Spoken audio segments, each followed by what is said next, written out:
La vida en Versalles es una interminable rutina de rituales arcaicos y formalismos. Hay ceremonias para cuando el rey y la reina se levantan, para cuando se visten, para cuando comen, para cuando se van a la cama. Para entretenerse en medio de la monotonía de estos rituales, María Antonieta preside extravagantes desfiles de moda. María estaba obsesionada con una moda ridícula, sobre todo con esos recogidos tipo torre de varios centímetros de altura y que llevaban horas y horas de elaboración y en los que metían todo tipo de ornamentos y frutas. A muchos les parecían una obscenidad. Acabaron representando todos los problemas de ella, de Versalles y a esa cultura. Aparte de esta moda extravagante, María Antonieta se entretiene con los cotilleos de la corte, haciendo apuestas y representando obras de teatro.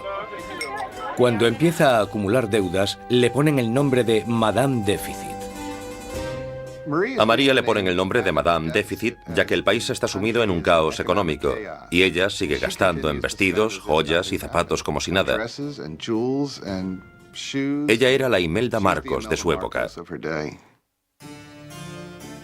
De todas las deudas que tiene la reina, la más grande es la que tiene con su país. Un heredero a la corona. En los 7 años que llevan casados, Luis XVI y María Antonieta aún no han concebido un hijo. Ella se encuentra en una situación cada vez más humillante. El trabajo de la reina es darle un heredero varón al trono francés. Y en esa época la gente la criticaba y estaba desilusionada. Decían que el rey nunca se debería haber casado con esa archiduquesa austriaca, porque ahora ni siquiera podía darle un heredero al trono. María Antonieta se encuentra en una situación desesperada. El apetito de Luis por la comida es incuestionable, pero el sexual está claro que no entra dentro del menú. María Teresa, la madre de María Antonieta, se cuestionaba: si una mujer tan guapa como mi hija no puede hacerle funcionar, ¿qué es lo que pasa? Luis XVI y su joven esposa María Antonieta no fueron capaces de concebir un hijo durante 7 años, y esto deslucirá el principio de su reinado. De sobra era conocida su afición de cerrajero. Había un montón de canciones sobre Luis el cerrajero, al que le costaba encontrar el agujero donde meter la llave. El desinterés de Luis XVI por el sexo es visto como una falta de hombría. Después de años de frustración y depresión por parte de la corte, al rey se le diagnostica una enfermedad curable llamada fimosis. Luis tenía una deformidad que hacía que la excitación sexual fuese extremadamente dolorosa, y por tanto no hubo consumación del matrimonio hasta que una operación quirúrgica lo corrigió, pero le aterraba operarse y le llevó años decidirse a hacerlo. Y cuando al final se operó, ¡voilà! Después de una simple operación, la pareja pudo tener su primer bebé, María Teresa. Pero no es fácil reparar el daño que se le ha hecho a la imagen de María Antonieta durante años. Desde principios de 1780, las calumnias habían circulado por todo el país, sátiras pornográficas del rey y de la reina, folletos obscenos que se reían de la impotencia de Luis XVI y retrataban a la reina como una ramera promiscua en una corte pervertida y decadente. Cuando la situación en el campo empeora, la opinión de la gente sobre la monarquía empieza a cambiar. Se producen muchas malas cosechas y la inflación aumenta el precio de la harina, llevando a la escasez de la parte esencial de la dieta francesa, el pan. Pero naturalmente estas privaciones acaban a las puertas de Versalles. Mientras los monarcas continúan viviendo en la extravagancia, las quejas se traspasan al papel. A la corte real se le acusa directamente. ¿Sabe por qué hay tanta gente necesitada? ¿Es acaso que su lujoso estilo de vida devora en un día lo que 1 millar de hombres necesitaría para subsistir? ¿Quién es el hombre que está detrás de estas acusaciones? El mismo joven que solo unos años antes felicitó al rey y a la reina por su coronación. Maximilien Robespierre. La gente pronto tendrá un portavoz que pedirá la libertad y la igualdad por la revolución.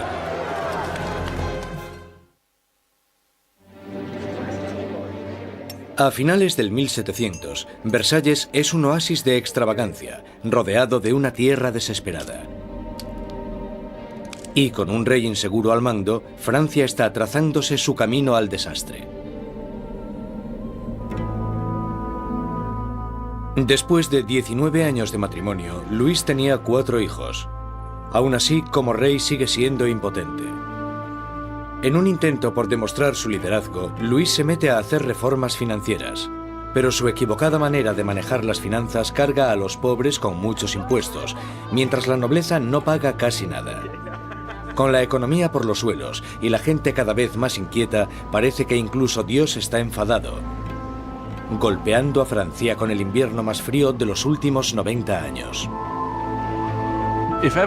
Si alguna vez hubo intervención divina para empeorar la situación, seguro que fue en el verano de 1788 y la primavera de 1789. En el verano de 1788 había una creciente crisis política desarrollándose en un momento de seria escasez de comida. En 1788, para los franceses, la harina era la esencia de la vida.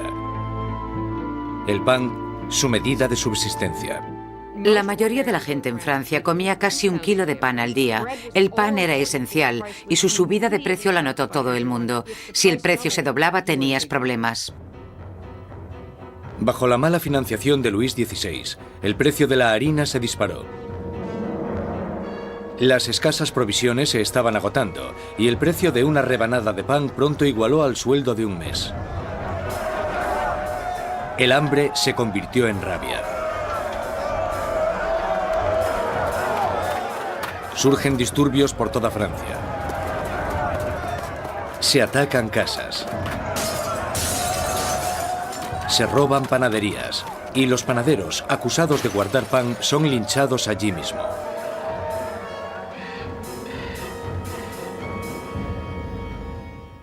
Con la economía destrozada, los bancos fuerzan a Luis XVI a contratar a un ministro de Economía, Jacques Necker. Necker, un pensador progresista, es popular entre la gente de una manera que Luis XVI solo puede envidiar. Durante la primavera del 89, Jacques Necker fue, sin lugar a dudas, el ministro más popular, porque saltó a la luz pública por sus escritos sobre el deber del gobierno de asegurarse de que haya pan y grano suficiente para todos. Con la nación en crisis fiscal, Necker insta a Luis XVI a convocar una reunión con el tradicional cuerpo representativo del reino, los Estados Generales. Es la primera vez en 175 años que se reúne a estos representantes. Políticamente, Francia estaba organizada en los llamados 3 estados. El primero era el del clero, el segundo el de la nobleza y el tercero el de todos los demás. Y según los cálculos contemporáneos, los primeros 2 estados los formaban el 3% de la población y el tercer estado el 97%. Mucha gente pensaba que era muy injusto que este tercer estado, que era la mayoría de la población, tuviese solo 1/3 de los diputados. Consideraban injusto que el Parlamento tuviese 3 cámaras y que las 2 cámaras, la de la nobleza y la del clero, pudieran siempre anular la votación de la plebe. 4 de mayo de 1789. Un destacado joven abogado y político llega a Versalles. Maximilien Robespierre viene a presentarse ante los Estados Generales como diputado, para ser la voz que pida justicia para la gente que él representa, el tercer estado. Robespierre era un huérfano provinciano que había destacado académicamente con la obtención de una prestigiosa beca, convirtiéndose en un orador elocuente. Un mojigato en apariencia, pero con las ideas muy claras. Cuando volvió a su casa, al pequeño pueblo de Arras, las ideas de la Ilustración que había absorbido en los salones de París tuvieron a un poderoso defensor porque se convirtió en el abogado de los oprimidos de su pueblo natal. Cuando volvió a Arras y empezó a ejercer de abogado, leyó mucho sobre la Ilustración, y cuando Robespierre ejerció de abogado en Arras, intentó utilizar esas ideas en los casos que él estaba defendiendo. Robespierre y sus compañeros pedían que la nobleza y el clero pagasen sus impuestos. Pero Luis XVI se siente cada vez más amenazado por el creciente radicalismo del tercer estado. Entonces, el 20 de junio, después de 6 semanas de estancamiento, los diputados se dan cuenta de que están siendo silenciados. El 20 de junio, cuando los diputados llegan a la reunión y encuentran las puertas cerradas, sospechan de un complot. Van a la sala, que era lo que nosotros llamamos la sala de juego de pelota, pero que en realidad era un frontón, se reúnen y juran que no dejarán de reunirse hasta que tengan una nueva constitución. Los diputados deciden constituirse en una nueva Asamblea Nacional y ser los verdaderos representantes del pueblo de Francia. El juramento del juego de pelota es uno de estos grandes y simbólicos momentos de la historia de la Revolución Francesa. Tienes a todas estas personas reunidas en este gran espacio abierto que es la sala de juego, levantando sus brazos en una especie de saludo casi romano, y para esta Asamblea Nacional fue el momento en el que se dan cuenta de su poder y dignidad, y realmente vieron que podían derrocar al rey de Francia. La Asamblea Nacional nace de un revolucionario estado de rebeldía. Será una comunión de voces procedentes de todo el país, un cuerpo parlamentario representando la voluntad de la gente. Pero arrebatarle el poder al rey no será tan fácil como firmar una simple proclamación. Todas estas victorias iniciales que tuvieron lugar en Versalles son la mayoría victorias sobre el papel y ninguna se había llevado a cabo. Cuanto más nos vamos acercando a julio de 1789, más miedo tienen los diputados de Versalles de que el rey esté reuniendo al ejército para derrocarles. A principios de julio, 30.000 soldados toman posiciones en los alrededores de París. Para defenderse, la gente forma una nueva Guardia Nacional. Los revolucionarios asaltan las armerías de París y se van con más de 28.000 mosquetes. Lo único que les falta es la pólvora, y la gente sabe dónde encontrarla. En el centro de París se alza un enorme castillo de piedra, conocido como el símbolo del dominio feudal, la Bastilla. La prisión acoge los almacenes de pólvora de la ciudad y se conoce como la prisión de las torturas y las muertes inexplicables. La Bastilla había sido el gran símbolo del despotismo monárquico, el gran símbolo de los reyes de Francia yendo más allá de los límites de su propio poder. Para los franceses simboliza el horror. En medio de las revueltas se produce un sorprendente escándalo. Luis XVI despide a su ministro de Economía, el apreciado Jacques Necker, por portarse demasiado bien con el pueblo. Horas después de despedir a Necker, llega a París la noticia de que han despedido a su hombre preferido de la corte. No queda más opción que la sublevación. El 14 de julio, multitud de gente se reúne identificándose entre sí con un pequeño emblema. Rojo y azul son los colores de París, separados por el blanco, el color de la Casa de los Borbones. El tricolor ha nacido.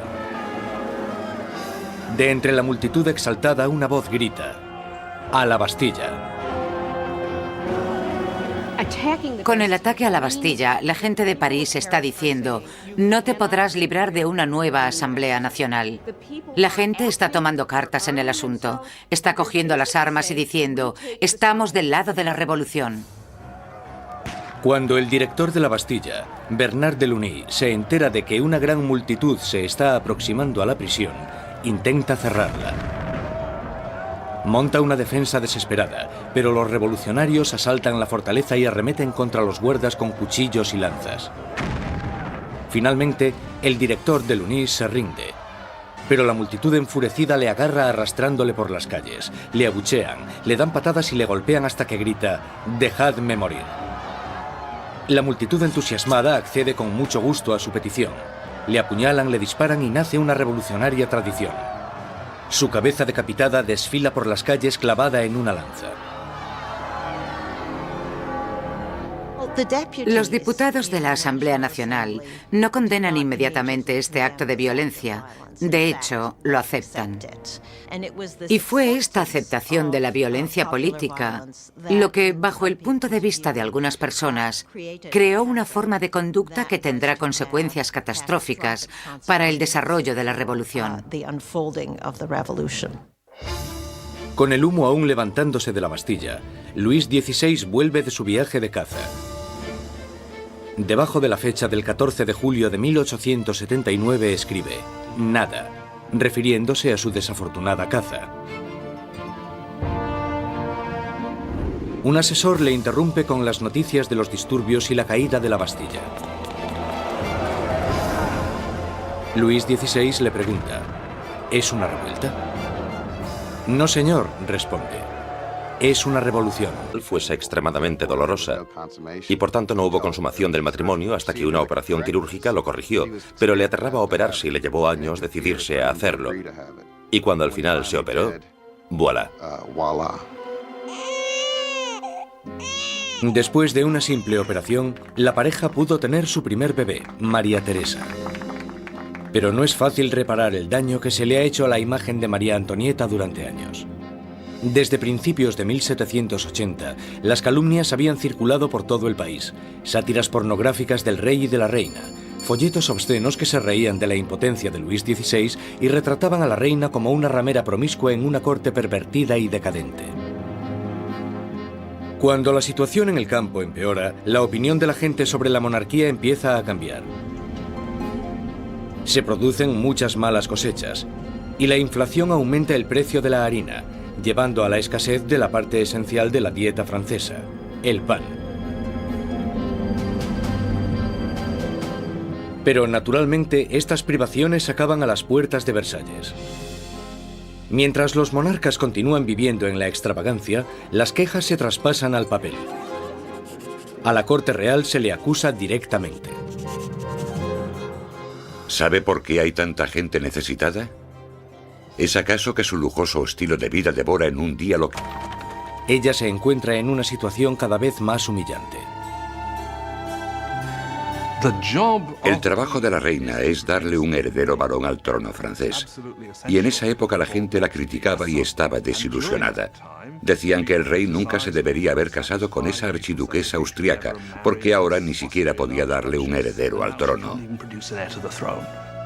María Antonieta se encuentra en una situación desesperada. El apetito de Luis por la comida es incuestionable, pero el sexual está claro que no entra dentro del menú. María Teresa, la madre de María Antonieta, se cuestionaba: si una mujer tan guapa como mi hija no puede hacerle funcionar, ¿qué es lo que pasa? Luis XVI y su joven esposa María Antonieta no fueron capaces de concebir un hijo durante 7 años, y esto deslucirá el principio de su reinado. De sobra era conocida su afición de cerrajero. Había un montón de canciones sobre Luis el cerrajero, al que le costaba encontrar el agujero donde meter la llave.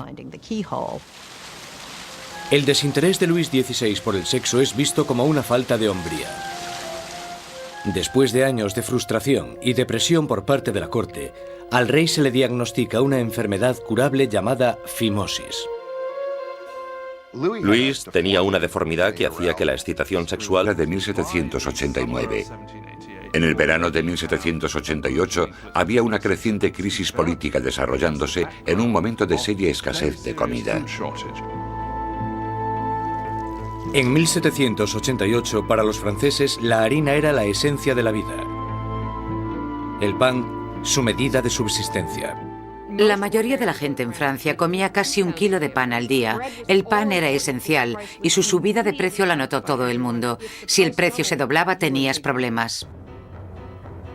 Bajo la mala financiación de Luis XVI, el precio de la harina se disparó. Las escasas provisiones se estaban agotando y el precio de una rebanada de pan pronto igualó al sueldo de un mes. El hambre se convirtió en rabia. Surgen disturbios por toda Francia. Se atacan casas. Se roban panaderías y los panaderos, acusados de guardar pan, son linchados allí mismo.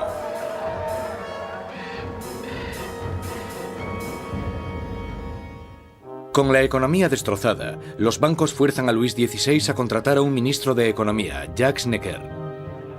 Necker, un pensador progresista, es popular entre la gente de una manera que Luis XVI solo puede envidiar. ¿Que 1 millar de hombres necesitaría para subsistir? ¿Quién es el hombre que está detrás de estas acusaciones? El mismo joven que solo unos años antes felicitó al rey y a la reina por su coronación, Maximilien Robespierre. La gente pronto tendrá un portavoz que pedirá la libertad y la igualdad por la revolución.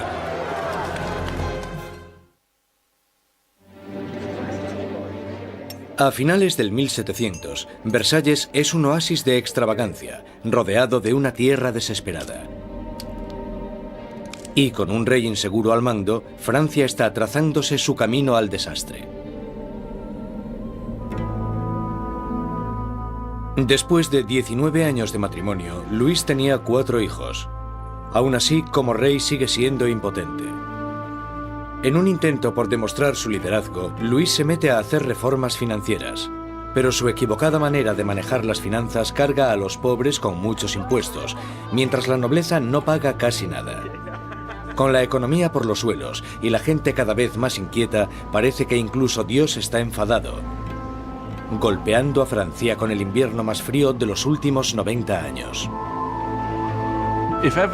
Si alguna vez hubo intervención divina para empeorar la situación, seguro que fue en el verano de 1788 y la primavera. La vida en Versalles es una interminable rutina de rituales arcaicos y formalismos. Hay ceremonias para cuando el rey y la reina se levantan, para cuando se visten, para cuando comen, para cuando se van a la cama. Para entretenerse en medio de la monotonía de estos rituales, María Antonieta preside extravagantes desfiles de moda.